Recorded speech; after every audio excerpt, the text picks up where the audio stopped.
Hello, Paul here from the Open Mind Institute. Today I'd like to talk to you about mindfulness.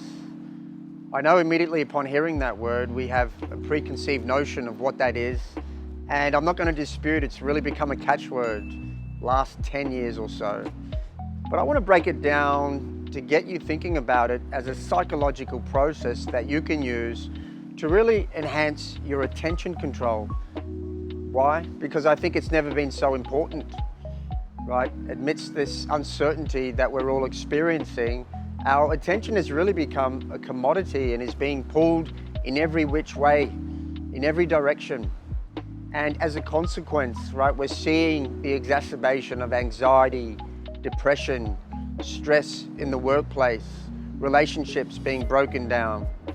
So you can think of mindfulness in terms of this definition.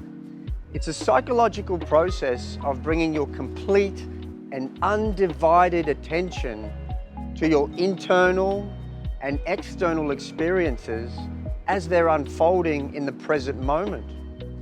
And a byproduct of that is that you become a lot less judgmental. But put in simple terms, mindfulness is the act of really anchoring your consciousness, your awareness to the present moment. And let me tell you why that's so important. In 2017, there was a Harvard research paper that came out, and it said that we spend 47% of our waking lives, it's nearly half our waking lives, either thinking about things that have happened in the past or may not transpire in the future. And the paper suggested it's this mind wandering, right, what the Buddhists call the monkey mind, that is the root cause of people's unhappiness and mental health concerns. So, how can we practice mindfulness? Well, I want to give you a tool that I pass on to my mindset and performance coaching clients that you can use every day to really amplify your mindfulness, to get closure on your attention control, and to really start lifting your psyche so you're looking at things more objectively, becoming a lot more calm and present in your relationships, and you'll be controlling your thoughts as opposed to your thoughts controlling you. So the exercise I want to give you is really simple, and I call it practicing mindfulness during a habitual act. What do I mean by that?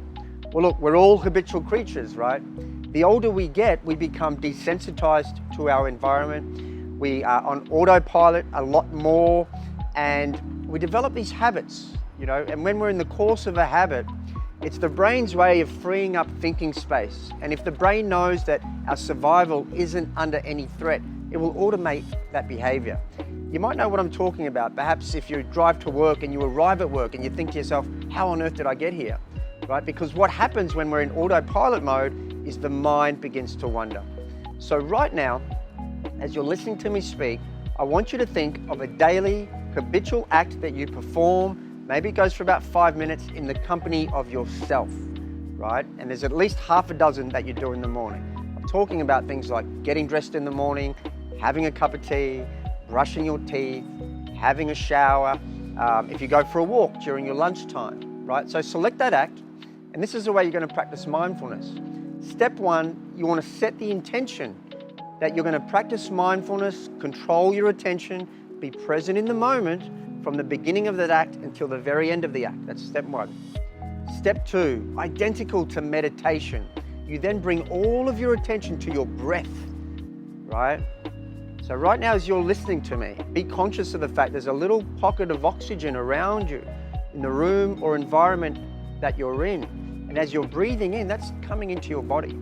So when I'm saying be attention driven by your breath, just note things like the tummy rising and falling on the inhale and exhale, and just do that for a minute or so.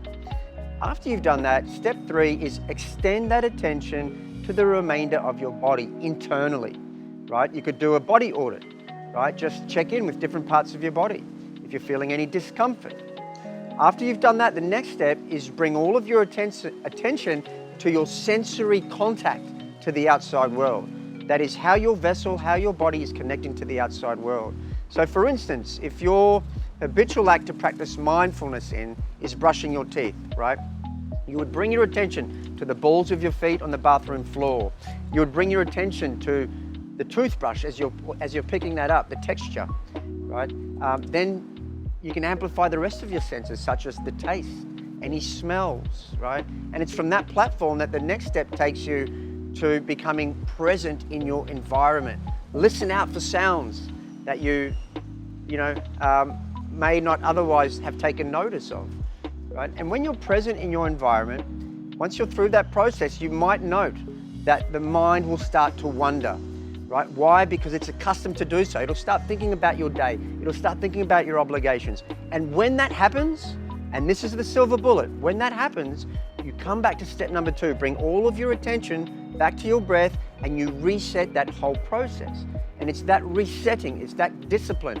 That is what is building, strengthening your prefrontal cortex, the most evolved part of your brain, responsible for things like decision-making, concentration, focus, and you guessed it, attention control, right? We brush our teeth every day, right, for hygiene of our teeth and fresh breath and all of that. But I want you to think of this as brain flossing, right? It's the same discipline. We want to strengthen our brains to really amplify our attention, and with that, you'll experience the myriad of benefits that mindfulness has to offer. I hope that's helpful. If you want any further information, visit our website by clicking on the link below. That's it from me for now. My name's Paul, and always keep an open mind.